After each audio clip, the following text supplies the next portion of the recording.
Sejam bem-vindos, meus irmãos. Vamos nos preparar para o nosso encontro com a espiritualidade amiga, através do estudo do Evangelho do nosso Mestre amado. Esse estudo que, na realidade, é um alimento espiritual para o nosso espírito, saciar a nossa fome de saber, de conhecer, de compreender os valores éticos, os valores espirituais, a luz que ilumina os nossos passos nas nossas trajetórias escuras, doloridas, sofridas, causado pelos nossos desequilíbrios emocionais. Que possamos hoje abrir a nossa mente, os nossos corações e buscarmos a sintonia com o plano espiritual e nesse instante pedir autorização ao nosso Mestre Jesus para iniciarmos o nosso Evangelho de hoje.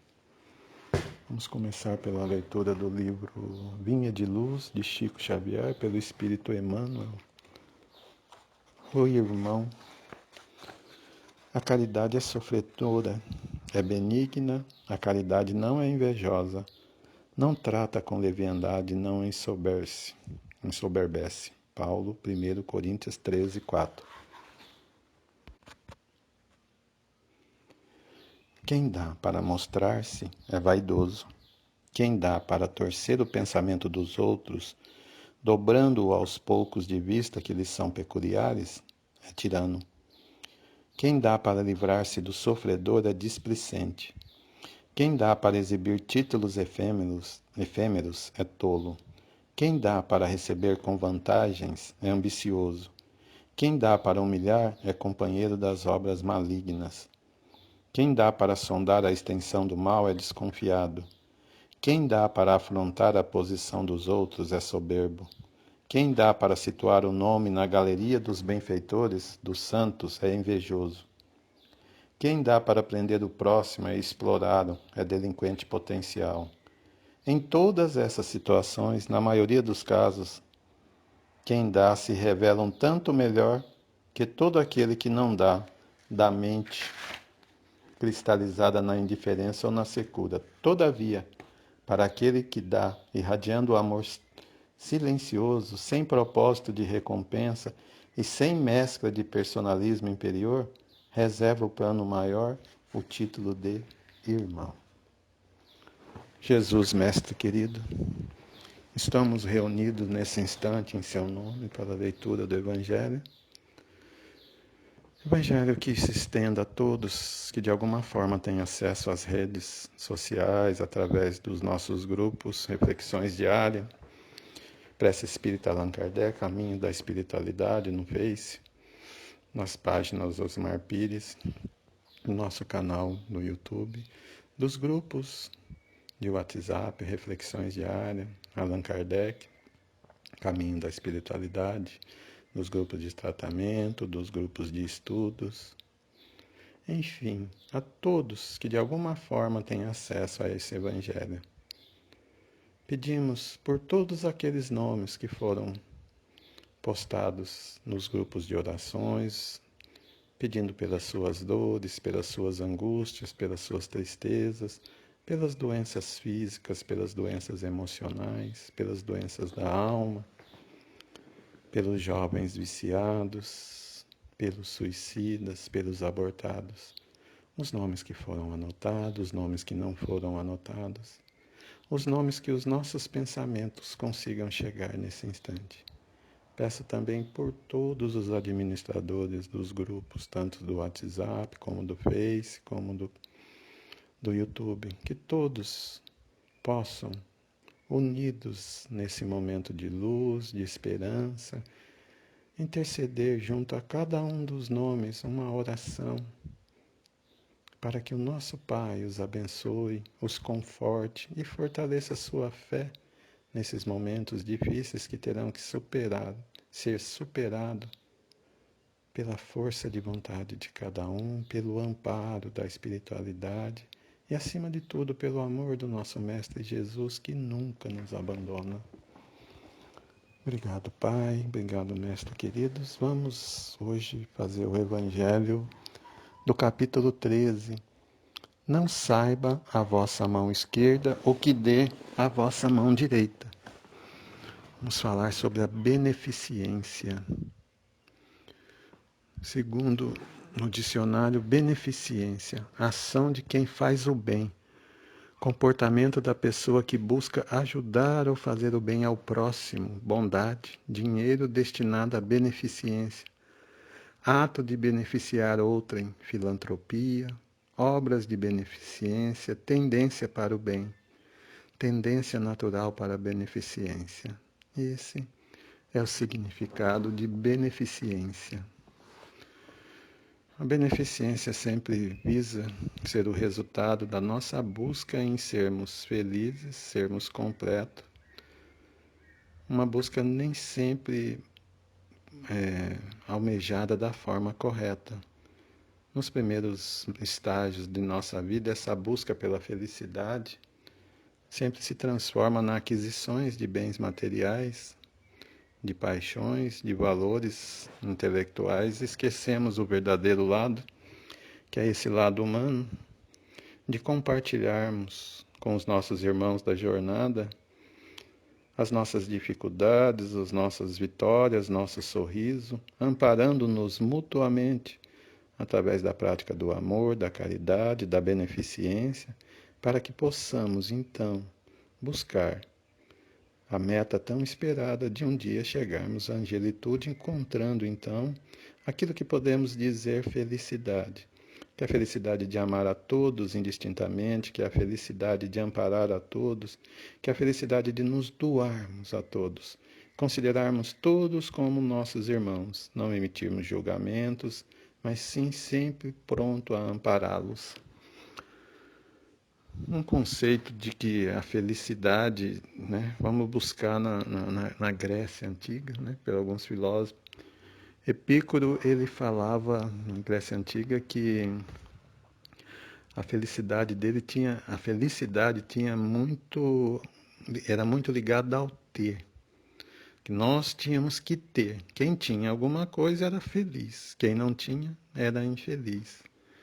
E nessa mesma época, na Grécia, tinha outro filósofo que era Diógenes. Diógenes já era o contrário. Falava que a felicidade era não ter nada, porque a partir do momento que você não tinha nada, você não tinha nada a perder, porque quando se tinha alguma coisa, perdia, aquilo era motivo de tristeza. Então ele acreditava que nós não deveríamos ter nada. Casa, família, nada, porque se não tivesse nada nós não perderíamos e se não perdêssemos não seríamos infelizes. Diziam que ele andava com uma lanterna procurando um homem honesto, porque não achava. Não tinha nada, nada, nada para não ter essa felicidade.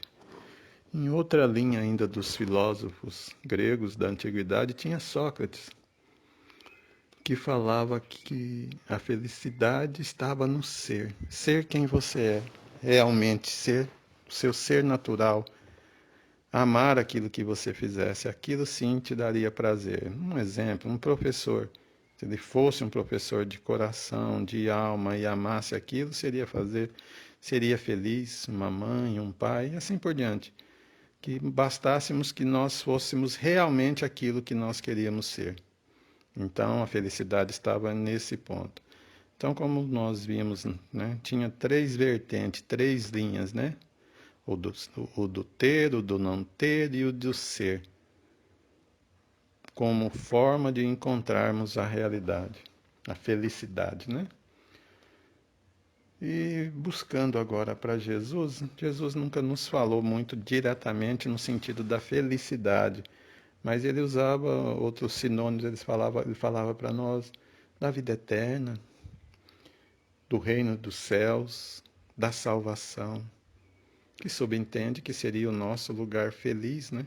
Aquele lugar onde nós encontraríamos a verdadeira paz, quando nós conseguíssemos a vida eterna, quando nós chegássemos ao reino do céu através da nossa salvação. E numa conversa, né, com os doutores da lei, isso está em Lucas 10, eles perguntam: mestre, o que eu farei para herdar a vida eterna, e Jesus lhes responde: amar a Deus acima de todas as coisas, amar ao teu próximo como a ti mesmo. Aí nós vemos amar Deus, um item, né? Amar o teu próximo, outro item, amar a ti mesmo. Então nós temos esses 3 itens para que nós possamos herdar a vida eterna, buscar a salvação, então encontrarmos essa verdadeira felicidade. Aí eles ainda perguntam, mas quem é o meu próximo? Foi quando Jesus fala da parábola, né, do bom samaritano. E fala, um homem que descia de Jerusalém para Jericó caiu em poder de ladrões, que o despojaram, cobriram de ferimentos e se foram, deixando-o semi-morto. Aconteceu em seguida que passou um sacerdote. Descendo pelo mesmo caminho, viu e passou adiante. Um levita que também veio ao lugar, tendo observado, passou igualmente adiante. Mas um samaritano, que viajava, chegando ao lugar de onde jazia aquele homem, e tendo-o visto, foi tocado de compaixão. Aproximou-se dele, deitou-lhe óleo, vinho nas feridas e as pensou. Depois, pondo-o no seu cavalo, levou uma hospedaria e cuidou dele. No dia seguinte, tirou 2 denários e deu ao hospedeiro, dizendo: trata muito bem deste homem. E tudo que dependeres de mim, a mais, eu te pagarei quando regressar. Quando a gente olha, bom, a verdadeira caridade, né, foi dele ter feito ajuda quando todos negaram. Mas a caridade, para ser real, ela tem que ser aquela caridade feita com o coração e não uma caridade por obrigação. Às vezes a gente ajuda as pessoas por obrigação, por alguns compromissos éticos, por alguns compromissos morais, mas não por aquela doação, pela compaixão. E quando nós olhamos uma parte dessa mensagem que diz: foi tocado de compaixão, ou seja, ele ajudou porque se compadeceu com aquele, não por ser uma obrigação. Ainda que as ajudas de obrigação contam, lógico que quem precisa ser ajudado com compaixão ou com obrigação, a ajuda vai ter o mesmo valor. Mas para quem faz, aqui é bem claro, foi tocado de compaixão, ou seja, ele fez a verdadeira caridade. Ele mostrou como deve ser feita essa verdadeira caridade, essa beneficência ao próximo. E Jesus sempre falou: amar a ti mesmo como amar ao próximo como a ti mesmo, né? No nosso segundo mandamento. Com isso, o modelo de felicidade, o modelo para o reino do céu, se resume à palavra amor. Né? Nós falamos muito no Espiritismo que sem caridade não há salvação. Mas exclusivamente com a caridade também só não há salvação, porque precisa de ter esse envolvimento. Primeiro que nós temos que amar a Deus. Então, sem amar a Deus não há salvação. Né? Temos que amar a nós mesmos. Porque se nós só fizermos a caridade como obrigação, ela também não terá muito sentido. Então precisa de fazer uma ligação entre amar a Deus, amar a si mesmo e amar ao próximo através do respeito de todas as obras de caridade, mas com doação, com amor, fazer essa interligação. E a beneficência, que é esse ato de doar, que mostra como nós devemos nos envolver com aqueles que nós encontramos mais necessitados do que nós.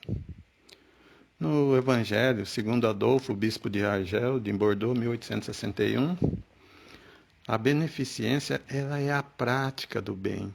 Ela é a ação de fazer um benefício a alguém, de nos entregarmos a alguém realmente, né? É fazer com aquele irmão que está ali necessitando de um amparo, de um abraço, necessitando de um pão, de um conforto, de um remédio, de um carinho, de uma atenção. Fazer tudo da mesma forma que se nós o fôssemos que estivéssemos caído, gostaríamos de receber. Então é nos entregarmos àqueles da maneira como gostaríamos que nos entregassem. Fazer a criatura olhar as outras como olha a si mesmo, com o mesmo olhar de compadecimento, de compaixão, de alegria, de tristeza, quando nós nos olhamos e falamos, eu preciso tanto de um abraço, tanto de um amigo, tanto de uma ajuda, tanto de um amparo. E dessa mesma forma, devemos estender esse mesmo olhar àquele outro que está ali no lado, muitas vezes abandonado, caído, julgado, condenado, sem ninguém para acolhê-lo.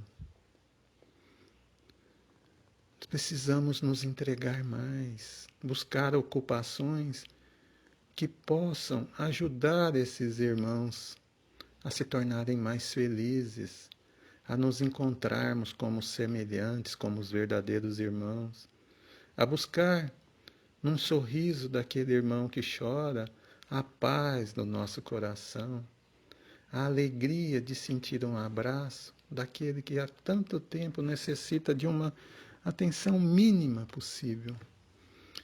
Então, quem faz a prática da beneficência é aquele que socorre o necessitado, que ampara aquele que está caído, que muitas vezes caiu justamente pela falta da mão de alguém que estendesse a ele. Ele se esvai das suas forças por não ser amparado, por ser julgado, por ser condenado. E quem a pratica, essa beneficência, tem uma outra parte muito boa, porque ela liberta do egoísmo, daquele egoísmo de julgar, do egoísmo de ter, do egoísmo de não compartilhar, né? Do egoísmo de tratar o outro com indiferença, do egoísmo de ter remorso daqueles que se compadecem de suas dores, quer sejam morais, quer seja física. A prática da beneficência nos permite auxiliar ao próximo, por consequente iluminar os nossos passos, porque todas as vezes que nós ajudamos ao outro, nós nos iluminamos, nós nos beneficiamos da beneficência. Então a beneficência ela constitui-se um dever perante as leis divinas. Até nos processos reencarnatórios é tratado como um processo de interesses coletivos. Nós viemos, muitas vezes, para ajudar vários irmãos. E Deus beneficia quem vem nessa condição de reencarnação no processo coletivo pela prática da ajuda de outros irmãos.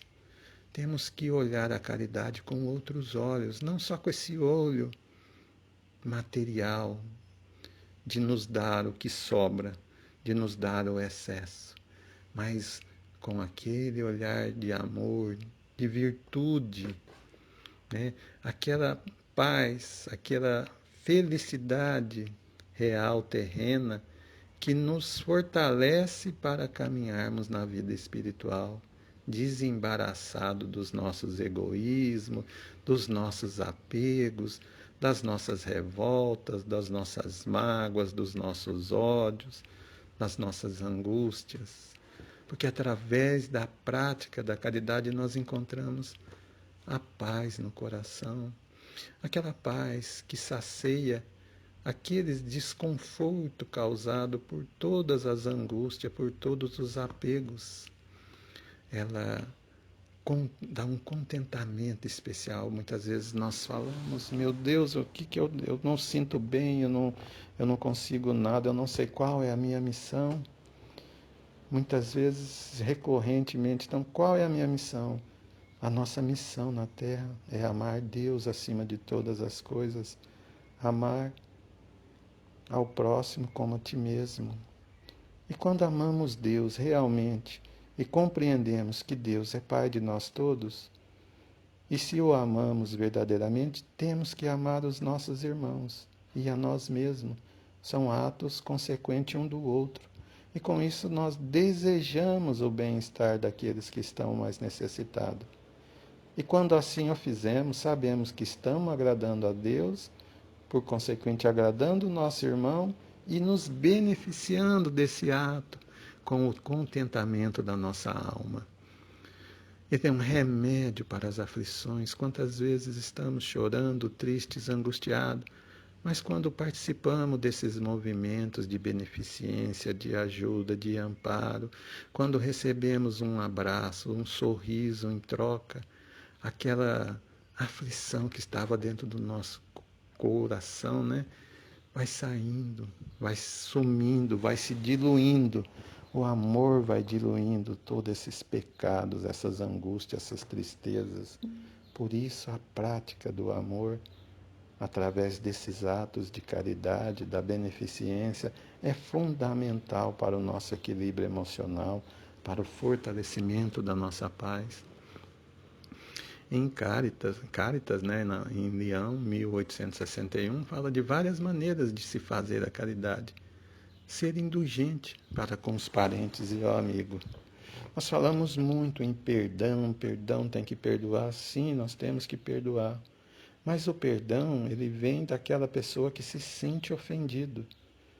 Quando nós passarmos a compreender a dor do outro, compreender a necessidade do outro, entender que aquela dificuldade está afetando aquele irmão que não conseguiu um estágio ainda mais evolutivo e que através dos seus instintos ele busca ofender, machucar outras pessoas, mas que apenas é um traço do instinto que ele ainda traz com ele e com a evolução dele isso vai sumir, nós deixamos de ser ofendido por aquelas atitudes. Quando nós deixamos de ser ofendido, não há necessidade do perdão, e sim da indulgência, que é a compreensão daquele erro como forma de aprimoramento, de conhecimento, de aquisição de valores daquele irmão.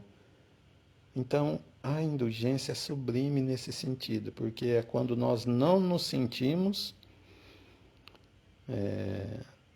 atingidos por aquele irmão e compreendemos o que ele fez e somos indulgentes com o erro dele, compreendendo que no futuro ele vai mudar, como Jesus fez com todos. Jesus não perdoou porque Jesus era indulgente, entendia, né? Compreendia o estágio e faz isso até hoje. Por isso temos que ser indulgentes. Mas se ainda não temos capacidade para indulgente, vamos perdoar as fraquezas alheias, perdoar aqueles que nos machucam, que nos magoam, e da nossa parte procurar não ferir o amor próprio de ninguém. Muitas vezes a caridade é dada no intuito de ferir, de humilhar, de prender. E a verdadeira caridade não é nesse sentido. Ela é desinteressada, ela é feita intuída de compaixão, de amor, né? Nós temos que aprender a respeitar aqueles que pensam diferente de nós. Muitas vezes não aceitamos discordância das nossas opiniões. Se pensam o contrário, julgamos, condenamos. Se pensam iguais a nós, estão tudo bem, são nossos amigos. Cada um tem uma história de vida, cada um foi criado de uma forma, cada um passou por experiências próprias. Não há como comparar um ser humano com o outro. Cada fruta tem o seu tempo de amadurecimento, elas não amadurecem tudo junto. Então, assim somos nós. Temos vários estágios, várias dificuldades, várias pedras de tropeços, cada um no seu local, com as suas dores, suas angústias. Se nos compreendêssemos mais uns aos outros e nos amparasse, estaríamos melhor. E sobre isso ainda Vicente de Paulo, em Paris, 1858, sobre a caridade, ele ainda esclarece. Não pode a alma elevar-se às altas regiões espirituais, senão pelo devotamento ao próximo. A porta estreita, quem nos conduz até ela, é o próximo, é o nosso irmão, é o nosso parente que dá trabalho, é o nosso cônjuge, é os nossos filhos, é as nossas dificuldades, é a nossa entrega a essas pessoas. Eles são os nossos professores, Eles são os nossos guias às altas regiões espirituais. E São Vicente de Paulo ainda nos recomenda: sede bons e caridoso. Essa é a chave dos céus que tende em vossas mãos. Então, a porta estreita, nós chegamos até ela através dos nossos irmãos. E a chave de abertura é a bondade, é a caridade. E ela está aqui nas nossas mãos, ligada ao nosso coração, ligada ao nosso ser. Cabe a cada um de nós buscar através dos nossos pensamentos, buscar através das nossas atitudes, dentro da nossa compreensão, atender às necessidades daqueles que nos cercam, daqueles que precisam de um amparo, de uma luz, de um acolhimento. Que possamos estar imbuídos na verdadeira compaixão de nos doar, na verdadeira compaixão de nos entregarmos, de compreendermos, de amarmos, de aceitarmos, de sermos indulgentes, de perdoarmos, para com todos aqueles que nos cercam, aqueles que são nossos amigos, os nossos parentes, aqueles que se dizem nossos inimigos porque ainda não nos aprendemos a amar, aqueles que estão vestidos uma roupa física, aqueles que estão sem roupa física no plano espiritual. Todos necessitamos um dos outros, todos somos parte da mesma família, do mesmo amor que é gerado do mesmo Pai, que olha todos igualmente. A todos os dias o sol nasce para todos, a água é para todos. Ele não faz distinção do bom, do ruim. Ele acolhe todos com seu amor. Nós, sim, somos vasos, melhorados ou não, para receber suas bênçãos de acordo com as nossas atitudes. Que buscamos no exemplo de Jesus, o nosso irmão mais velho, nosso mestre, nosso guia, as forças e os exemplos necessários para buscarmos, através desses atendimentos, desses acolhimentos, o caminho para se chegar aos altos celestes. Uma jornada longa, difícil, de entrega, de doação, mas perfeitamente possível. Mas quando trabalhada com amor, muito mais fácil, pois estamos sempre amparados, sempre acolhidos por todos, aquela espiritualidade amiga.